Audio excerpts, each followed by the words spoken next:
March 21st, 1965, Dr. Martin Luther King Jr. leads 3,200 people on the start of the third and finally successful Civil Rights March from Selma to Montgomery, Alabama.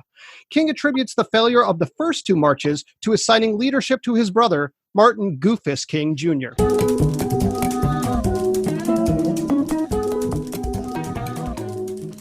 Welcome to The Revisionists. I'm Brian Flynn. I'm Zach Powers. And we have a very special guest for you all tonight. Joining us from isolation in her own apartment, Gabby Gutierrez-Reed, everyone. Woo! Hi. I actually live in a condo. That's a big difference. Sorry, condo. Should have said condo. Don't shame our guest, Brian. Don't mock her. Two neighbors on two walls. It's totally different. This is, I think, technically the part of every podcast that is now mandated where we all talk about how we're social isolating for the beginning of the podcast, and it's all weird. And theoretically, every podcast for the next 2 to 18 months will start this way. Oh my God. It's like 57 months. It's like when you put something into Google Maps that you're like, I'm leaving in an hour. And it's like, okay, it could take 15 minutes or it could take 7 years. Oh my God. And you come back with a child. Yeah. Yeah. Or like a greatly decreased boomer population. Opinions have left. I have no opinion on that. That's just a statement of the most endangered demographic. Yes. Okay, this is true. Yeah. If you're listening to this, I hope you're doing it at home if you can. If you have to go to work, I am sorry. That's not fair. I hope at you're all. at the gym, at the bar, at spring break in Florida. Yeah. If that's the case. We don't negotiate with terrorists in America. And what is COVID? Oh. But a microscopic terrorist. That's right. Hey, I'm going to get you. I'm a The virus. terrorists are in your own home. They're in your Technically, lungs. it's a virus with no motivation or goals. So That's what I love so much is the people who say, I'm defying the virus. Like, it doesn't care. It just wants to get in your lungs. Cognizance or sentience, it is. It's just a computer program that wants to destroy your life. I appreciate the sentiment, fuck cancer, but cancer is not offended. No. You guys, nothing is working. Their feelings aren't getting hurt. What if by saying fuck cancer, we're actually alienating cancer more instead of bringing it onto our side? True. Like Senate Republicans. Treatment to cancer We should has caused a greater rift. We should buy cancer some lunch, donate to its cause, and maybe we could actually make a relationship. Let's Christmas carol this bitch. A Christmas cancer.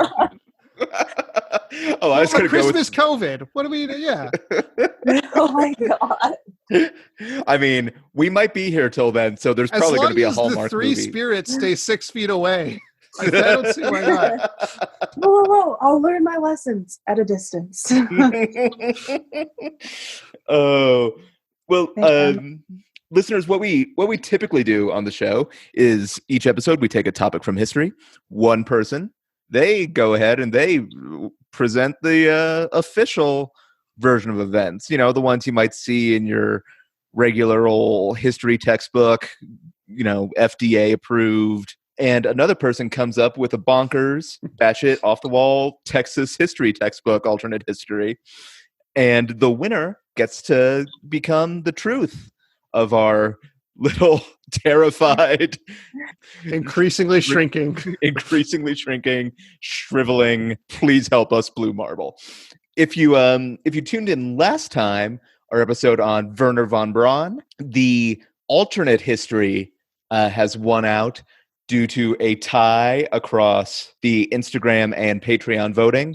So therefore, Zach's vote breaks the tie, and the alternate history won out. That involved Clippy somehow. I'm trying to remember it as I talk. Yeah, he made a real life Clippy, and other things happened. It's been a rough 2 weeks. Yeah, Jesus. But we're moving from one Vaughn to another. Did not plan that. Moving right on in this podcast. Hey, actually, before we get into Vaughn number 2, I do want to give a shout out to Brian T. For his donation on Patreon, which is great and well timed. Listeners, if you do have access to a little extra money right now, and you feel like donating, that would be very helpful. But if you don't, your ears are enough. Give us your ears. Send them in the mail. Fresh, not frozen. 123 Fake Street. Yeah, the hospitals don't have enough ears right now, and we really need to chip in. Yeah, donate ears to your local hospital. Do we need 2 ears? Is the question I present to you. You can live with 1 kidney. You could probably live with 1 ear. You could live with 0 ears if you wanted to. Yeah. Or as most people with 0 ears do, as they don't want to. But do anyway. So thank you to Brian T for your donation, which you've probably now rescinded. This episode, we're going to be talking about Dorothy Vaughan. If I remember correctly, Gabby, you're doing the actual history. Yes, and we're talking about Dorothy Vaughan as in like Hidden Figures NASA, right? Yeah, I'm glad we figured this out now. Whoops, I did a different Dorothy Vaughan. Just quiet life, you know. But Gabby, whenever you're ready. All right, the history of Dorothy Vaughan. I really dove in, so we'll see. Okay, so Dorothy Vaughan, whose actual last name was Johnson, so she was Dorothy Johnson before marrying. Many of you may know was an American mathematician and a human computer for NACA, later known as NASA, at the Langley Research Center in Hampton, Virginia. So that's kind of, this is who Dorothy Vaughan was known for. That's the TLDR. You get it. Yeah. Please don't That's the skip thesis statement at the beginning of the paper. Now you'll repeat it in a long form, and then at the end you'll say, in conclusion, Dorothy Vaughan was originally named Johnson. What? In conclusion, Tale of Two Cities is a book about revenge. I just wanted people to know that she had a different name, and she did end up taking her husband's name.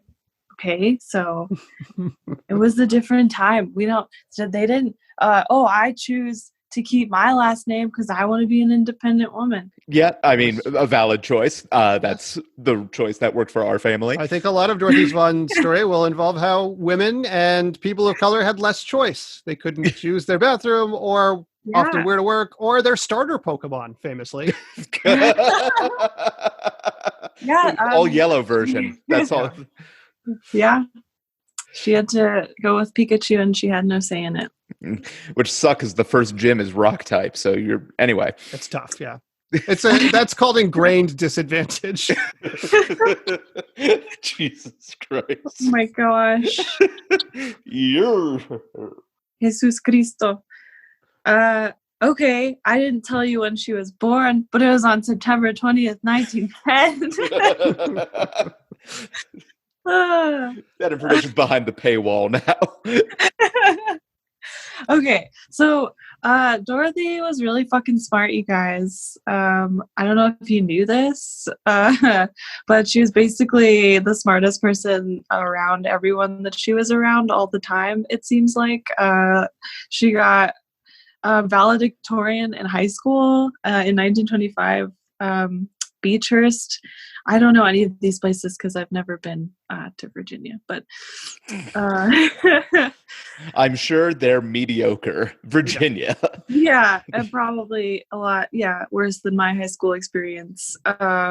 She got a full... Probably. I mean, I don't know. Well, I thought I had problems in high school. She got a full ride scholarship at West Virginia. God damn it, Wilberforce University in Wilberforce, Ohio, and she graduated I with... liked the Ohio spin you put on when you said Ohio. Ohio. no. We're just having fun with state names, y'all. I'm really selling it this time. No, she did get a BA in mathematics, and like one of her professors recommended to her that she should go on to get a master's degree, but it was the Great Depression, and basically everyone was struggling, and especially because she was Black, she just like everyone had to support each other. Everyone had to basically take care of each other. So she decided not to get a master's degree. Instead, she just decided to support her family and get a teaching job instead, which was still really good. I guess that was like one of the most prestigious jobs that a Black woman could get during that time. But still, like, she had to sacrifice her dreams for a while. Which is still the case a not small part of the time. And like during that entire time, everything was racially segregated under the Jim Crow laws, which is super fucked up. That is our official judgment on that. Yeah, the revisionists, we can say it now. We've been holding off on what we think about Jim Crow here at the revisionists. We are against. We are coming out officially against. Strongly.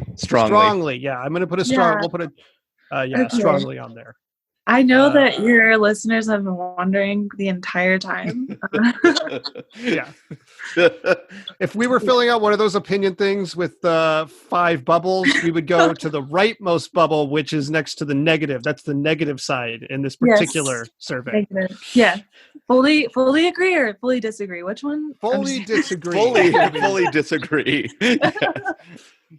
There's no like somewhat in this. There's no maybe, I don't know. Just the middle of the road, which is how I fill out all of my surveys because I'm terrible at making decisions. This is an easier one, to be fair. That's true. Yeah, I'm the person that like totally ruins all of the surveys. So, like, this person just didn't have an opinion. How do we make this better? Yeah, for this particular survey, stop treating people like they're not equal is the right answer. Okay, so I had like this whole arc, and I'm super graceful, as you guys can see. Okay, I wanted to say in 1941, the president, Franklin D. Roosevelt, issued executive order, you guys need to know the numbers, 8802, to desegregate the defense industry, and executive order 9346 to end racial segregation and discrimination in hiring and promotion among federal agencies and defense contractors. So basically, this just like opened up the gates for more opportunity. World War II was happening, and they were like, fuck, all the men are gone. What are we going to do? It was like the radiation girls, the women who worked in the factory, painting watches. They were basically like, oh no, we have to hire Black people, and they have to be women too. What? That's what we call a double whammy, because we're racist and sexist. You guys may not know this, but that was an actual audio recording from the time that we just played there. I have my wax cylinder right here. Of John F. Monocle, industrialist from the 40s. Let's do it again. Oh no. Yeah, so basically the like head of the Langley Research Institute needed to fill people in the NACA research center. So I guess at this time it was also like a race for space type of deal. I don't think that's the right phrase. I mean, it's very close. The race for space, yeah. It's getting so crowded. Let's go with the race for space. Yeah. Which is what we're also going to call westward expansion whenever we cover that. Oh man. Okay.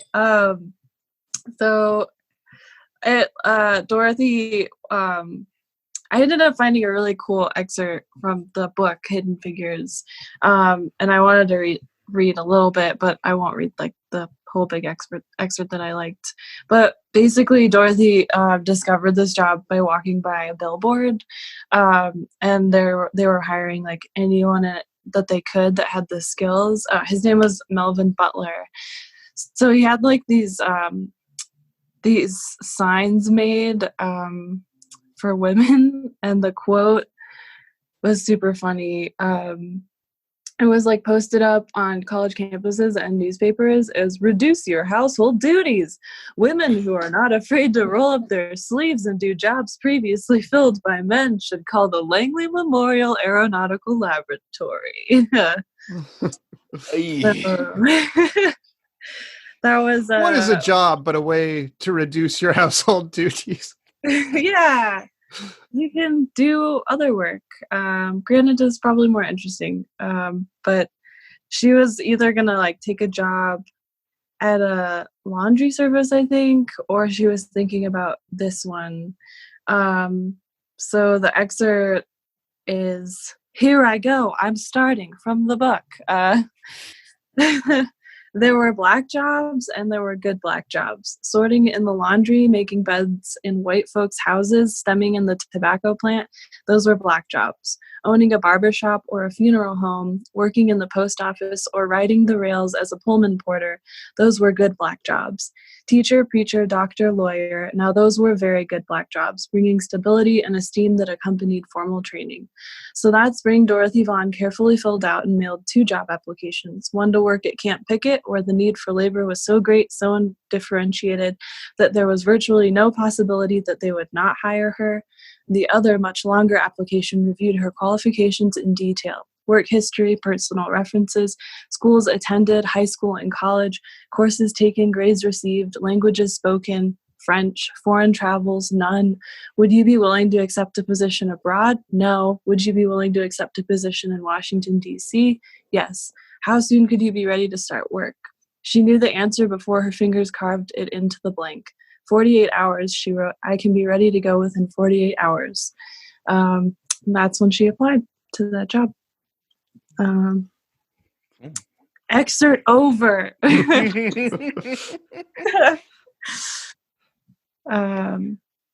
Yeah, I don't know. It was just interesting. If you get the chance, I thought it was really fun reading that. I might actually get the book. I did watch the movie. I think the movie is supposedly somewhat Disney-fied from the reality and all that stuff in some areas. Yeah. So, I've heard only good things about the book, though. Yeah, it was actually really fun reading. So go get it, guys. How many years later? 4 years later. But basically, I guess in 1935, they started hiring more women, and men were like, what? And then they were like good at their jobs, and they were like, dang it. Why do you have to be so darn good at this? Thanks again for John F. Monaco for his contributions. They're like, you know how to do math? God damn it. I was hoping that wouldn't get out. Okay, another quote that I really liked was when he started, especially when Melvin Butler started hiring Black women, he didn't make like any big announcements, and he couldn't like hype it up that much because you don't want people to get super upset. And then they were segregated and had to use different bathrooms and dining rooms. And because of all of that, like in the book, they said it was the Trojan horse of segregation opening the door to integration, which is so crazy. Yeah. And it's also one of those things where, yes, it like the federal government, like desegregating led the way eventually. But it was also like still shitty, even in the federal government, to put it mildly. Yeah. I don't know. I think somewhere else it was like, we don't know if Melvin was like, he didn't care about race, or if he was just like trying to do his job and fill the positions. But either way, he kind of helped open the door for that kind of change. Basically, there was like a team of mathematical calculators for engineers that did aeronautical experiments that would eventually get men into space. I think her and Dorothy and the team that Mary Jackson and Sorry, I just pictured them like in a room with a whiteboard that says "Men in Space?" ? is And then that a how bunch we of can get rid ideas, them? like Yeah. slingshots or. Oh my God. Guys, how are we gonna get men off of Earth? I don't know. The way you said it made it sound like the goal was to get all men in space. Yeah. Yeah. I think that was the goal, but they didn't reach it.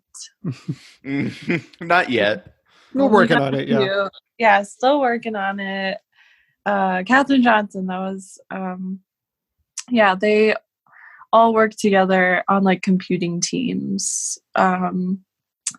Okay, where am I? I'm reading, you guys. I can do this. Oh, okay, this part was really interesting too. So in 1949, that's when Dorothy actually took over as the head. Not took over, she was just assigned as the acting head of the West Area Computers, because the original head, Blanche Sponsler Fitchett, died. And I think it was called dementia praecox, which later was known as schizophrenia. But like it took someone dying, like they didn't pick her. Somebody died, and she was definitely qualified to fill the position. But it still took 2 years for her boss to make her the actual real head. Like she was just the acting head, and they were like looking for other people for 2 years, and they couldn't find anyone that was as good as her. So they were like, okay. Jesus. Yeah. But even though she had to go through all of that, like the discrimination with her gender and race, she campaigned for like all women. Like she didn't put anyone down, which is so amazing. That, I mean, obviously, like a quote is, African American women needed to work twice as good to get half as far. And that's super true. And it's kind of still true. Yeah. Not to that degree, but it's definitely, I think, something that she took to heart. And instead of like pushing people down, she pretty much advocated for other women to get raises when they deserved it. And she taught the women on her team to calculate using programming languages so that they could like do the transition when they were gonna go to the 704 IBM, the computing machine, so that they wouldn't all lose their jobs. And that's like, we're gonna save everyone, instead of being like, I'm just gonna think of myself. Right. Exactly. And she had to sneak library books in order to teach herself that, so that she could teach her colleagues that. Because Wait, she had to sneak library books? Yeah, because a lot of the library books that she needed were in the white section of the library. I did not even know that was a thing, to be honest with you. Yeah, it's me crazy. neither. There's like a clip of that I saw when I was like researching. And it's of her like in the library with her 2 boys, and I think she had 6 kids, but in this particular scene, she has 2 boys with her, and they're like in the white section, and this lady's like peering over the book, and she's looking at her suspiciously. She's like, "What are you doing over here?" And she's like, "I need to fucking read. God damn it." How would they even make that distinction about which books were like white people books? I mean, I think that shows that certain information was genuinely withheld to keep people from advancing intellectually. Like she couldn't easily access a book that would make her able to teach a larger group of Black women a skill. So I think we all know that Big Little Lies was in the white section. Little Lies. Oh my god. Yeah, that was in a vault in the white section. Yeah. We have to protect our most treasured. Oh my god. Ironically, whenever a book was in Oprah's book club, straight to the white section. Just straight over there. This was done intentionally. Yeah, that's, I don't know. It just kind of blew my mind. But she advanced herself and she advanced other women. And that's why she's so fucking dope. And I guess in 1958, NACA became NASA, and that's when the segregated facilities disbanded. So then they technically weren't separated anymore. I'm sure that it was still complicated, but yeah. Yeah, not like there was still like, I'm sure, de facto segregation going on. Yeah. But yeah. Oh, it's just called the space race. What a payoff.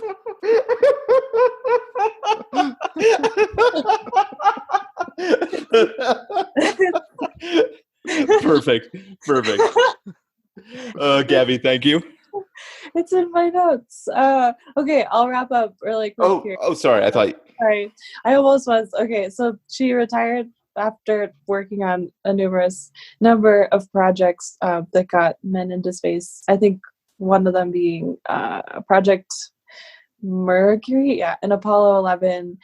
She retired in 1971 at the age of 61, and then she was just like a pillar in her community, in church and other activities. And she wrote a song called Math Math, which I could not find. Oh, damn it. I was so excited. Yeah. What was it called? It's Math Andrew Math. Yang's campaign song. Math Math. Okay, full disclosure, I heard the Dora the Explorer backpack song, but just Math Math. Listeners, if someone can dig up that song I know. send it. Yeah. Or like if they could find some sheet music. I don't know if she wrote it down, if it's just lyrics or what, but I want there to be like a Dorothy Vaughan cover band oh, there my now. Oh my god. With, I'm sure, just that one song, and then like whatever else in their repertoire, like Led Zeppelin or whatever. Led Zeppelin. Yeah, we covered Dorothy Vaughan and Bruce Hornsby.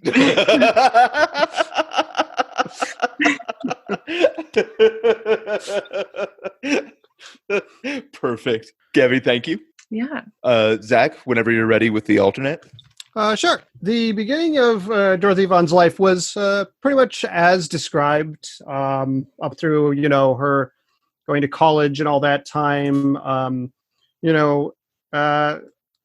She learned at a young age the way that society, didn't quite acknowledge her or notice her in the same way that a white man with similar skills would be acknowledged and noticed. And after graduating pre-war, she begins to work on various scientific and mathematical projects of her own. And during World War II, obviously those executive orders from Roosevelt happen, and she is hired by the Defense Department. And she works in a lab, but not just in a lab. She also works as a field agent doing spy work against the Nazis because she's so good at not being noticed, a true hidden figure, if you will, who can sneak into any Nazi held territory and brutally dispatch high-ranking officers. She works alongside other famous spies like Christopher Lee and James Bond creator Ian Fleming. And years later, Christopher Lee would recount that Vaughn was the true inspiration for James Bond more than anyone else, stating emphatically that James Bond is a black woman. Though Fleming was too bigoted to write him that way. Oh my god. Sorry, question. Christopher Lee was a spy? Yes, he was. He was in the same spy organization as Ian Fleming, and a lot of what he did is still classified. There's a story that when they were filming Lord of the Rings, Christopher Lee was told to make the sound you would imagine someone makes when they get stabbed in the back. And he said, I don't have to imagine. Oh my god. Oh my god. Here's the thing. I knew Christopher Lee recorded a couple heavy metal albums. Did not know that, which is an even more metal fact about What? him. Oh my god. Yeah, he was a World War II spy for England. Yeah. Did you depict him as a Russian man in that? I don't have to imagine. I did. It was unintentional, but apologies to the estate of Mr. Lee. Okay. A true badass. Post-war, she continues to work and ultimately devises her greatest technological feat. The refined invisibility gear, a suit that allows her to become totally invisible at her will. And so she begins her day work at NASA. But again, she is not acknowledged or given the time of day that her white colleagues are, but she's dedicated to the cause. So often she would come in her invisibility suit in the night and leave full mathematical proofs or entire pieces of technology there, Goodwill Hunting style, to be found the next day. And I was worried because I thought it was going to go into a full Goodwill Hunting riff, basically. No. I'm glad you didn't. So the moon landing is approaching, and suddenly Vaughan stops showing up to work. And on the day of the landing, the televised version of the landing shows people noticed Armstrong's strange gait and a brief stutter, as he said, one small step for man, which causes a great deal of conspiracy theories. But the truth is, Vaughan had stowed away on the Apollo 11 mission, rushing past Armstrong to be the first person to set foot on the moon.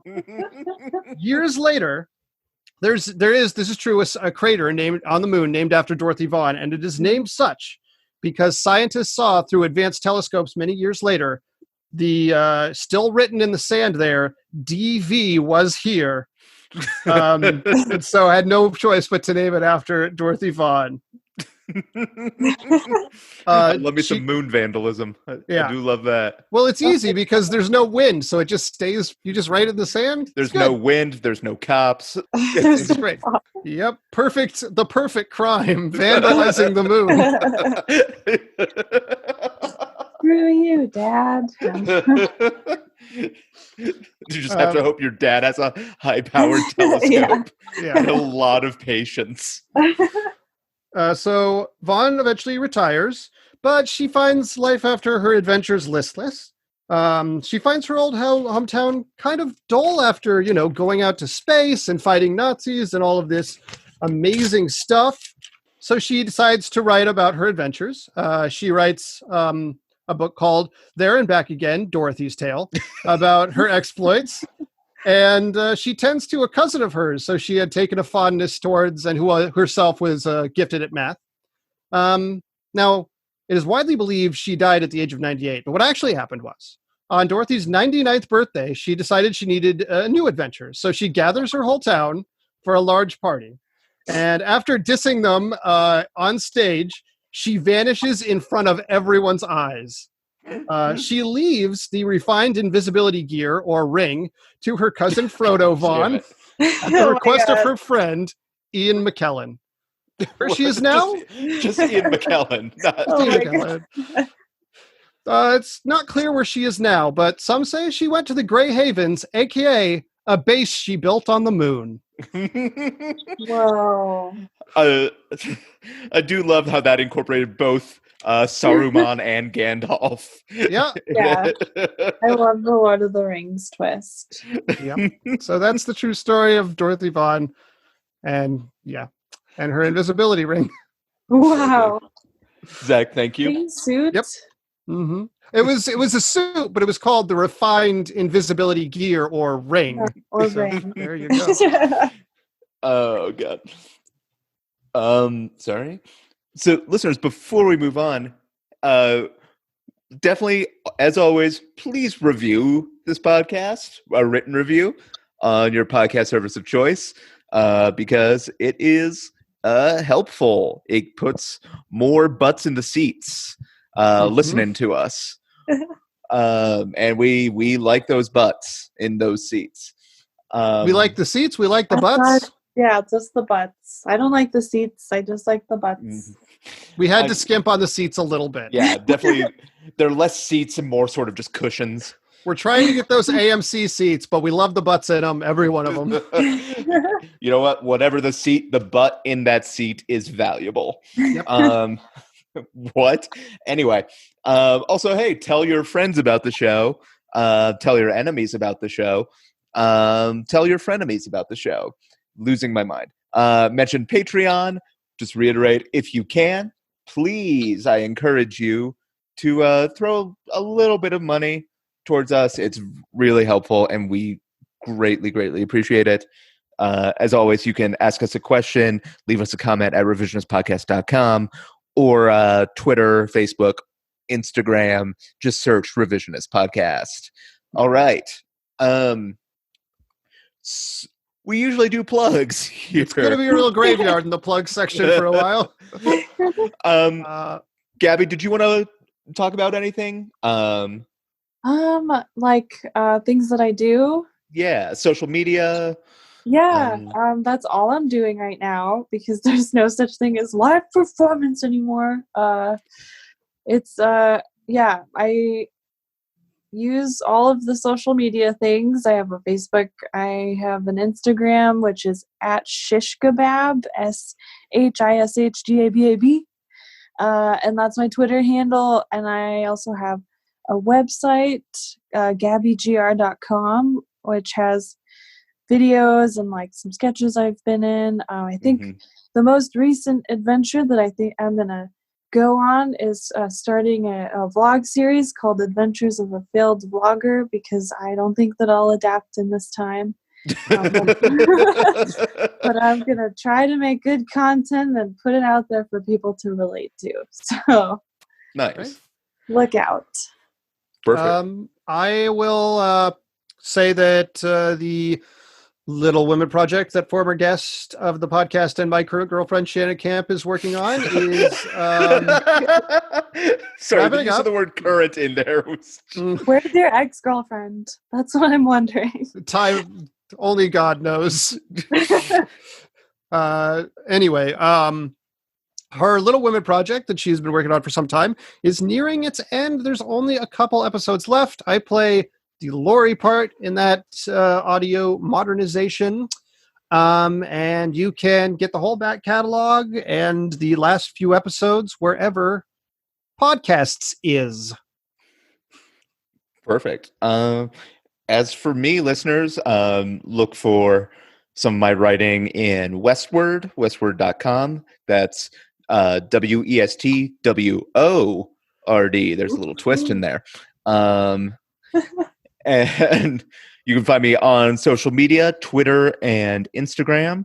I am at Apparently Brian on both of those.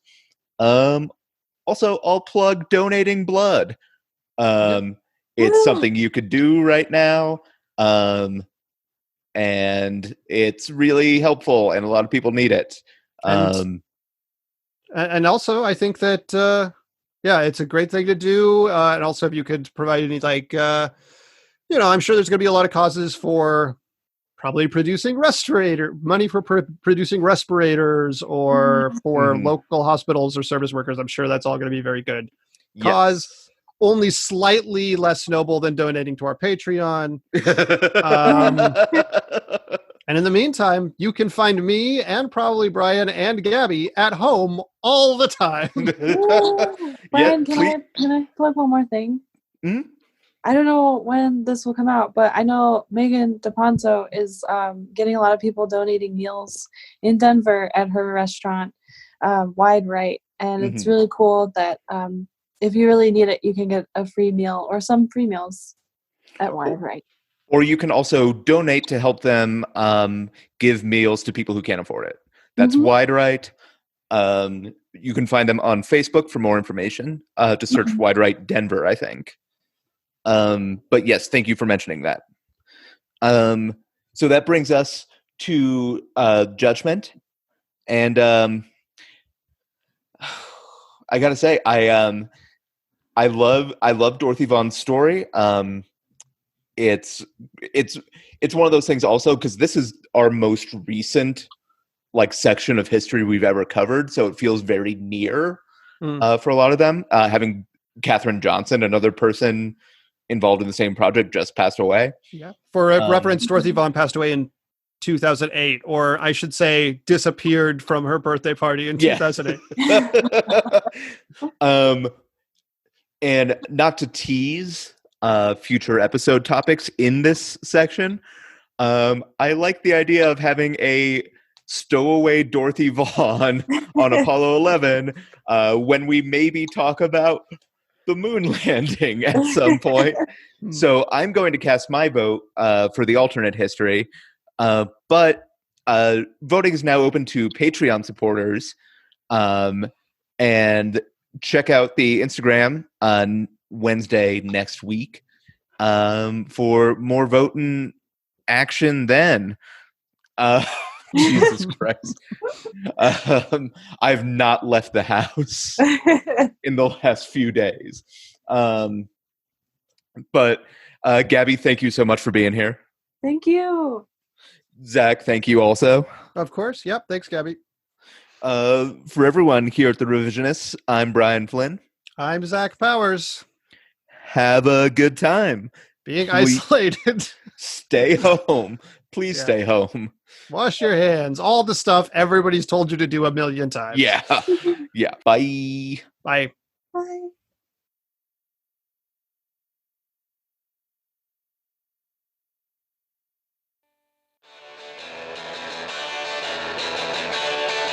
March 21st. Happy birthday to Brazilian President Jair Bolsonaro. Make a wish and blow out the rainforest. March 21st, 1800. On the run from war in Rome, Pope Pius VII is crowned with a temporary tiara made from papier-mâché. Said that real fucked up. March 21st, 1800.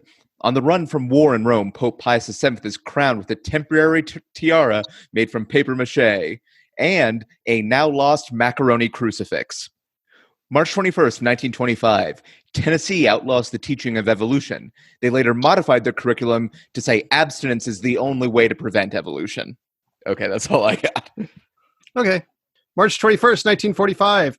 Operation Carthage. Royal Air Force planes bombed Gestapo headquarters in Copenhagen, Denmark. They also accidentally hit a school, killing 125 civilians, causing Churchill to coin his famous phrase, "You take the good, you take the bad, you take them both, and there you have the facts of life." March 21st, 2006. In what some call the greatest setback for women and minorities in the 21st century, the social media website Twitter is founded.